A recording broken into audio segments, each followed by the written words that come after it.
So excited for another episode of Plastic Surgery Uncensored. Tune in today. We're going to have one of my favorite young patients, Danielle, and her beautiful mom. We're going to be talking about breast reductions. And not just the story, the usual story of breast reductions, but what it's like to be a young gal and also the perspective of a mom. So you definitely want to check this out. So tune in to Plastic Surgery Uncensored.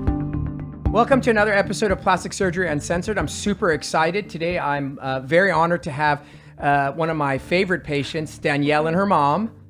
And today's episodes, we're going to actually break it up into two separate episodes because I think this is a really important topic. It's going to highlight so many issues that I think that listeners, either yourself or people you know, are going to want to know about. Danielle was a young girl. How old were you when we first met? We first met when I was 17. 17. So she was a 17-year-old young lady who was inquiring about a breast reduction. And what we want to do is talk about breast reductions, not just from the perspective of a regular patient, but what it's like to be a young patient, the stressors, the pressures, the decision-making, the perspective of a parent and how a parent has to navigate this. So I'm super, super excited to go over all these topics with you. So welcome to the show, both of you. Why don't you just say hi? And hello. All right. So let's just dive into everything. So the question obviously is, plastic surgery is always a hot topic because there's always going to be people on both sides. It's polarizing, right? There's people that are like, ooh, like my wife is like pro plastic surgery. And then there's people who are going to constantly be anti-plastic surgery, and for good reason, like love yourself. Why would you do that to yourself? We live in a society that's so concerned with beauty and superficiality, etc. So the first question that someone's going to ask themselves is going to be like, why would a 17-year-old, why did you want to get a breast reduction? I think that the main reason as of why I wanted to get a breast reduction was because I was uncomfortable with myself, and I felt like it was stopping me from doing activities that I wanted to do and to wear certain things that I wanted to wear, but mostly my own comfort and my own confidence. Okay, so let's give a little bit of a background. How tall are you? 5'1". Okay, 5'1". How much do you weigh, if I may ask? This is supposed to be technically a bad question to ask a woman, but how much do you weigh? 126, 128. Okay. Everyone who's over the age of 30 hates you already. So you're 5'1", 120, 130. And what size bra were you wearing, even though most women are, after like triple D, it gets into crazy letters? What kind of bra? I mean, it was at least an E, but she didn't even want to go. I refused. She refused to even get measured at that point. Yeah. Right. So what that is important to understand is, so not that you have to justify it because it's irrelevant. It's your own body and you decide. But there is a component of this which is considered functional, right? You're 5'1", you weigh 120 some odd pounds, and genetically you were born with very large breasts. And so what were the things when you say that you couldn't do the things you wanted to do? What I'm a male. Many of the male listeners are like, that's great, wonderful, right? Women are paying money to go get a breast augmentation, and here you are, God-given. So what are the things that you couldn't do in that body? I am very active, and I would come back from working out with like big scabs that were bleeding from my sports bra because when I would jump, it would kill me, and it would also hurt my back. I wouldn't be able to jump, right? She loves to dance. She dances a lot. She works out a lot. Right. Yeah. And it would definitely it definitely put a damper on it. Like, were you wearing multiple bras? I know a lot of... Yeah. Right. Two sports bras. And then I would roll a towel underneath so the sports bra wouldn't dig into my skin. It was cutting through her skin. Yeah. She wasn't able to jump. She wasn't able to run. She wasn't able to do a lot of things. Right. So it's fairly justified that seems pretty harsh and fairly medically necessary, if you will. And not to mention that she had really bad posture. I mean, she was constantly... If you were carrying a very heavy weight across your neck, you would also have that. And then clothing-wise, and people minimize the impact that physical conditions have on what we wear because who cares what you wear? But that's not true. We wear clothes constantly and it matters. So you're a young girl and you're not a fashion icon, but you want to go to the beach. What do you do? For sure. I think that the beach was my biggest struggle, or wearing a bathing suit was my biggest struggle. Every store we would go to, I would break down in the dressing room. It was very, very hard for me. And when I would find a bathing suit that did fit, it was like tied so tight around my neck and so tight around my waist to try to support my breasts. And it was very uncomfortable at the beach and at the pool with my friends. It was something that it made me very, very uncomfortable. Right. So it was something that's ever present in your mind, right? Yeah. Wherever you were, whether it was at school, whether it was at the beach, you're a young person and you want to enjoy the period of your life where you're carefree and you can kind of just enjoy being. And it doesn't matter who you are, but if there's something about you that's constantly on your mind, whether it's the size of your nose and every time you're talking to someone, you're like, oh my God, I wonder if they're staring at my nose. And you're not ever even able to be present. Like a medical condition, if you have Crohn's disease and at every party, you're like wondering where the bathroom is. People underestimate those kinds of things. So who'd you tell? I mean, you told your mom, obviously. And who all did you tell that you were wanting or considering a breast reduction? I told obviously my mom, my dad, I told him, I told two of my girlfriends, my cousin, my grandma. I kept it kind of private, even though I would complain about my breasts being big, but I wouldn't say to everyone, oh, I want to have a breast reduction. It was just kind of immediate family. And why do you, so everybody has their reasons for keeping things private and or public. What was the reason that you felt that you kind of kept it to yourself? What were your thought processes? Well, in the beginning, when I was 17, I was still uncomfortable with the fact that my breasts were big and I wanted to get a breast reduction. So were you embarrassed? When I was 17, I was embarrassed. When I was 18 and I decided to get a breast reduction, I didn't tell many people because I had made my decision and I didn't want anyone else's, other than, of course, my parents. I didn't want their opinions. Kind of convoluted, which is an interesting subject, right? Because here that plays into another issue. It's like you are an independent person. You have the luxury and you have great parents and you have some great support.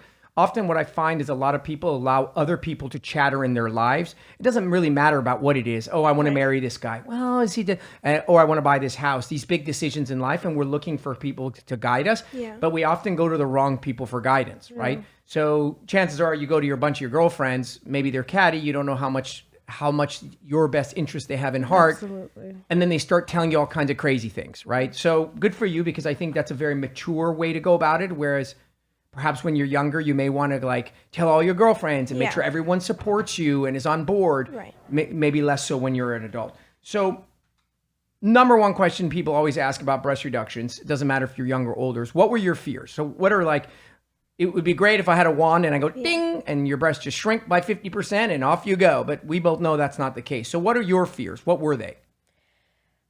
First of all, scars. And I know that's a really big fear for almost everybody, but scars were a fear of mine. They weren't my biggest fear though. I was afraid of how much smaller they could actually be. And in that you were afraid they'd be too small or they wouldn't be small enough? Both. What if they're too small? What if they're not small enough? What if they're still big? All of those thoughts would go through my head. Sometimes she would say, what if I got them done and they're not, and the size is not that substantial? You know, what if they're still big and then I did all this for just a little bit of a difference? Right. You know, I think what you said about, I think breast reductions have been around since the beginning of plastic surgery. Mm-hmm. They're one of the oldest, if you will, earliest procedures we did. And the concerns or fears have been the same from the beginning of time, right? Number one is almost always across the board, scars, right? Because to get a real reduction, you often need what's known as an anchor, which is the incisions are around the areolas, down the middle of the breast and in the crease, right? There are other people who do it, other techniques, but for the most part, let's just say scars in general. And most people are fearful for them because you're like, I'm just trading one, insecurity for another, right? My breasts are large. It caused me X, Y, and Z problems. Now I'm a 18-year-old girl with horrific scars. Is that really a good trade-off? It's arguable. Obviously, you're now liberated from the pain, but now are you going to be intimate and carefree? And so that's a huge concern. What else about size? It's a big concern, right? You and I talked about size on many occasions. What was our dialogue about size? Because what's the right size? Like, what do you everyone who comes to me as a breast reduction has the buffet effect. You know what the buffet effect is? It's like you go to the buffet and you're like, well, shit, if this is a buffet, I'm going to eat until I can not eat anymore because it's a buffet. That's the whole idea. And with a breast reduction, it's the corollary to a breast augmentation, which is I'm huge. I want to be a B. Yeah. And I hear that often, over and over again. Like, I'm over it. If I'm going to get a breast reduction, I want to be a cute, small, perky bee, and I want to wear no bra and just go and be.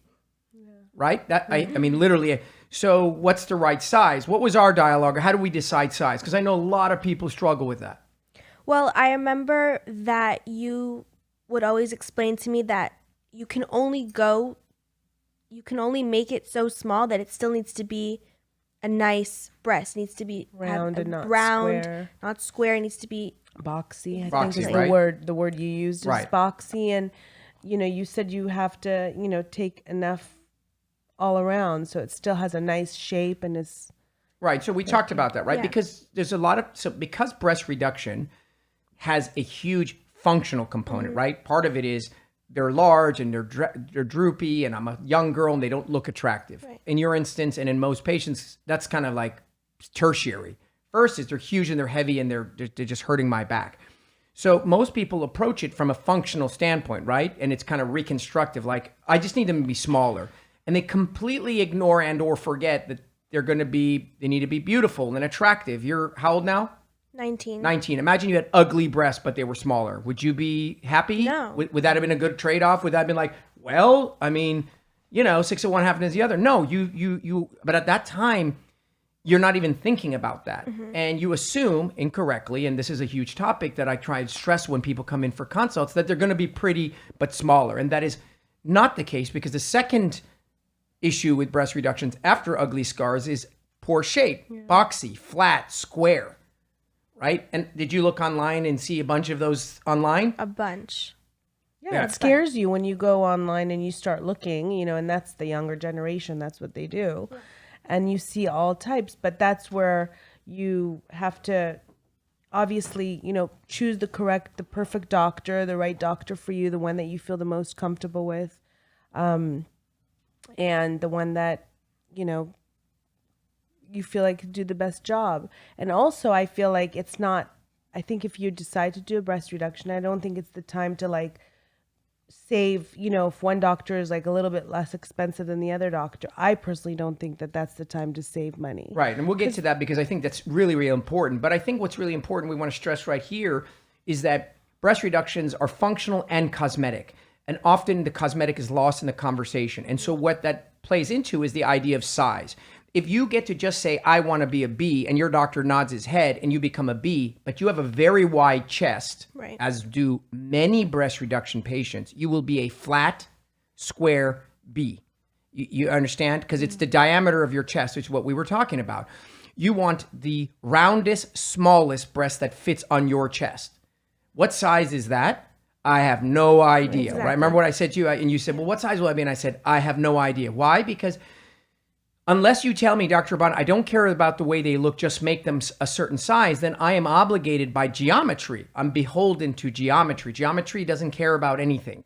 For them to be as small as possible, but still beautiful. And there's just nothing beyond that. So what size are you now? Now I'm a double D. Okay, so people are going to be like, you're a double D. What the hell? But first and foremost, we all know that sizing is ridiculous, Yeah. right? You're a 30, 32, which means you're tiny. She's a 30, yeah. That you're automatically blink, and you're a D. So you're not a 38 double D, because a 38 double D is like the size of your head. Right. It's not the same. But you went from some letter that nobody knows what it is, G, Nobody wants to know. right, to a double D, which is what? Manageable and still fits your frame, and you're not suddenly went into nothingness, right? And so we're going to get into the second phase of our conversation. And when we talk in our second episode about what has changed, how has this made a difference? Is your life any better, or was it kind of a buzzkill or whatnot? So I want to go now kind of turn a little bit and talk about moms and dads, right? Because from a young girl's perspective, it's like, I'm living this. I need this thing. I need help. Parents are in a very unique bind because they have this duality where they want to protect their child from doing something foolish that they're going to regret. At the same time, they want to facilitate the well-being of their child. Like, I want her to be happy, but I don't want to be helping her do something that she's going to regret. And then she's going to feel like, Mom, why'd you let me do this? I was like 17. Yeah. Right. What the hell do I know? So what did you think of the idea, Mom? I mean, I had breast reduction myself when I was 17. I had the same issue. So of course I was very supportive of her, but at the same time, it's different when it's your child. You look at it and you're scared, of course, and you worry about the scars. You want her to be happy with the results. You also don't want her to have unrealistic expectations. Like when she kept asking me, like, what size am I going to be? What size am I going to be? So I didn't want her to like be disappointed, which she's not. She's very happy. But, my husband was also very, he was scared. Right. So what was, because a mother's perspective, even if she didn't have a breast reduction, it's going to be way different than a father's perspective. Yeah. So he's not here to vouch for himself. But you tell me, what was the dad's perspective? Well, he was scared. And at first he was a little hesitant. He was, he was like, does she really need it? Does she, is it really that bad? But, again, coming from a place where I got it done, I explained to him, all the things that a girl goes through, having such huge breasts, and, how it kind of like stops you from so many things that you need to do, and your confidence, and, back pains, and, the scars that you have on your shoulders from your bra. I mean, there's just so many things that you go through that people don't think about. But I also, as a mother too, even though I wanted and I was very supportive of her, but I always wanted it to be her decision. So, right. Like I said, when she was 17, we started the process and we went to a few doctors, including you. Right. And she left there and she was not 100%. And I said to her, this has to be 100% your decision, even though I did it and I felt really good about it, but it's not me. Now it's you. Right. So, it took her a year to be ready. And so let's talk about that, because that's the right next segment, right? Which is, okay, so I've come to grips that this is something I need to do as a young lady. And then I've spoken to my parents, they're on board, and then becomes a process. There's a whole nother process, and that's the research phase, right? And this is, again, unique. Why is this unique? Do you let her do her own research? Do you do the research for her? Do you guys decide together? How do you navigate this? Because, today, the way we go about getting information is totally different. She's going to go on Instagram. She's going to go on her feed, and you're going to go to maybe ask your friends and their daughters, or maybe even go to a website. So let's go back to you, Danielle. How did you do your research? So you decided, your parents are like, check, we're on board. And you said it took a year before you decided. So tell me the whole journey of research, because someone's going to be sitting at home and be like, oh my God, I totally am inspired by this, because I'm 17 and I don't even want to go out with my friends. I want to do this. So like, you made that choice. What do you do? Well, we did research together, but I also did research on my own, which was actually through my Instagram. I would look at different doctors and pictures, and then I would click onto, if they tagged the person that just got the breast reduction, I would click onto maybe her profile and she would post about her experience. Right. Read that.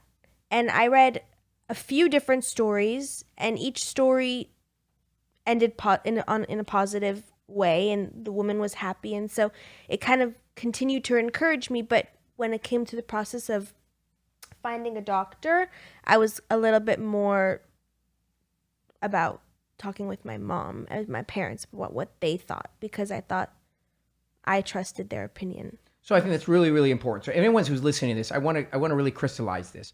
So when it comes to getting encouragement in that procedure, I'm all for Instagram and patient testimonials and stories and journeys and YouTube and all that jazz. Very useful. And I think in that regard, it has really improved and empowered plastic surgery. But when it comes to picking a doctor, I would highly caution you. It is not the most ideal platform. There is very little regulation. It's all about smoke and mirrors. It's all about marketing and sort of, I hate to say it, bait and switch. So I love the fact, again, reiterating your maturity at your age, that at the time when it came to actually finding a physician, you collaborated with your parents and allowed them to help you in finding a physician, which doesn't mean you don't use Instagram and Facebook, but there are better or sort of concomitant ways that you can can look into physicians. So then, Right. so what did you guys do? How did you, so you decided through the social media platform that I do think that people are having breast reductions and it seems like everyone's happy. So how'd you find a doctor? Well, for me, I'm a little more old school, so I don't go to Instagram and to find a doctor. For me, it's more about talking to people and having their own experience and Talking to people as in People young that have girls that had- had the surgery or moms of girls who had surgery? both. I mean, some of my friends had, breast reduction. So I knew a couple of girls that actually did their breast reduction. And then I met some other people that other doctors did their breast reduction. So you kind of talk to people and kind of like ask them questions, their experiences with their doctors. And then, you make appointments and you see which one you feel the most comfortable with. Okay, so that's a great idea. To me, I feel like you really need to like having a referral, having someone that has actually experienced that doctor is a lot more Valuable. Yeah, I mean, it'd be the same thing about going on a date from Tinder versus going on a date from a friend that your girlfriend set you up with. There's always more credibility in that regard. Exactly. But what you said is the exact truth, which is at the end of the day, it's not ideal to go one guy and be like, wow, this is the guy. That would be like going on a date and then saying, this is the guy I want to marry. Mm-hmm. At the same time, you don't want to go like 30 appointments because you'll get confused, but you should kind of go to a few, A, to know what you like, and B, to get a perspective. So you started the journey at 17, yeah. And you went to how many physicians in total? We went to three. Okay. Three or four. I Three don't or remember, four. but And then what allowed you to decide, Danielle, what was your decision like? Okay, well, I went to these four and I don't know, for whatever reason, Dr. Raban what clicked for you? What was the key? When I was 17 and I came to you the first time, after I went to all the 3 or 4 different physicians, the minute that I left your office, this is gonna sound cheesy, but like She's said, not paid for this. No. But I told my This is mom, all true. when I'm ready, the minute I got in the car, I said, when I'm ready, I don't know if I'm ready right now to get a breast reduction, but when I am, I want to go to Dr. Raban. Okay, so what was it? So that says two things. I like to just keep highlighting things, which is, one is that you knew that you weren't ready. Mm-hmm. So people think plastic surgery is very impulse driven. Not at all. So you got the information, you got to where you needed, but yet you weren't ready. And you said, I'm going to put it on the back burner, but I've sort of figured out where I want to go. So that's issue number one. Second is, what was it for you? Because it's going to be different for everybody else. Somebody might say, wow, the office is so clean. That's good for me. The girl in the front was so lovely. What was it for you that made you, having seen 4 surgeons, that said, click, this is the connection? I mean, the office is very clean and the staff is very lovely, but I think that it's the connection between the patient and the doctor and that trust that you don't necessarily feel with everyone. Also, every other doctor that I went to kind of talked about sizing and, oh, you'll be closer to a C, oh, you'll be closer to a D. And the minute that you said it's not about the size, it's about the shape and making them look good, something kind of just clicked into my head, because before I had this picture like, oh, I want to be this size. I want to be this size. But then when you told me it's about how beautiful they look and how symmetrical and round and perky, that was kind of what made me on the same page as you and really understand. And then that's when I felt that's great. So that's something that is tangible. Mm-hmm. And to me, I honestly love the honesty. I mean, some people can't hear the honest opinion. They go to the person that's going to tell them what they want to hear. But I just feel like that's unrealistic. I think you should go to the one that, even though it's the honest opinion, the honest, I think that it's better because that doctor is going to give you the best results, even though like the other doctors were telling her, oh, you'll be a C. But in the end of the day... Could you imagine right now, just out of curiosity, because you are who you are now, it's all done. Imagine if you were a C, just for the sake of discussion, and looking at your current breast. Does that now fully make sense that had you been a C right now, you could imagine that your breasts would be a different shape than they currently are? For sure. 100%. So that's really the crux of it, right? Because now you have the benefit of having a significant breast reduction. So functionally, which we will get to in the second episode, you're better, but beauty-wise, because breasts are a beautiful part of our anatomy, you look gorgeous. And so you don't have to give one for the other. So I think, those, you guys are, the reason why I have you here today is for a number of things. One is because you're a lovely, lovely patient and mother, and we enjoy having you. Two, you guys are both you represent what I would hope for all mother-daughters who are going through this process, which is, it was collaborative, it was intelligent, it was done with research and patience. And I think you represent a very mature young lady that perhaps can be a model for other girls who are considering or contemplating not just breast reduction, but other surgeries. So we're going to wrap up this particular episode. And then what we're going to do is we're going to have a second episode. And that second episode is going to be dedicated to the aftermath. We can even call it the aftermath. And we're going to talk about all the beautiful things that have come as a result of our work together and how life has changed after your breast reduction. So you definitely want to stay tuned and check us out on our next episode of Plastic Surgery Uncensored. We're here with Danielle and her mom. Please check us out.